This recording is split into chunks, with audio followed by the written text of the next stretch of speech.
artists! Welcome back to Seaside North's virtual art classroom. Today we will be continuing our journey through our watercolor unit. We will be using our wet on dry watercolor technique, so that means you will not be wetting your paper before you begin painting.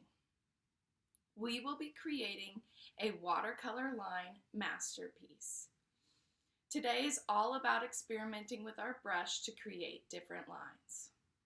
You will need watercolor paper, watercolor paints, a paintbrush, tape, and a jar of water to rinse your brush. You will start by collecting everything you need and taping down your paper so that it doesn't move around while you work. Then you will begin filling your paper using a couple different techniques. A flat wash is using the flat side, the thick side of your brush and pulling it across the paper to create a thick line. You can turn your brush sideways to create a little bit thinner line, and you could even wiggle back and forth to create waves. Brush ruling is making a very thin line using just the tip of the brush, just the toe.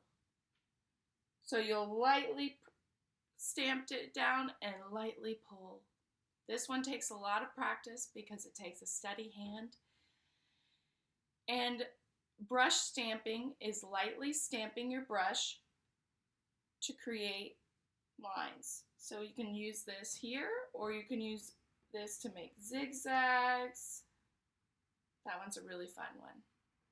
And finally, you can use the very corner of your brush to make dots. Take some time to experiment with your brush before you begin, and try not to let the lines touch, but we do want them close together.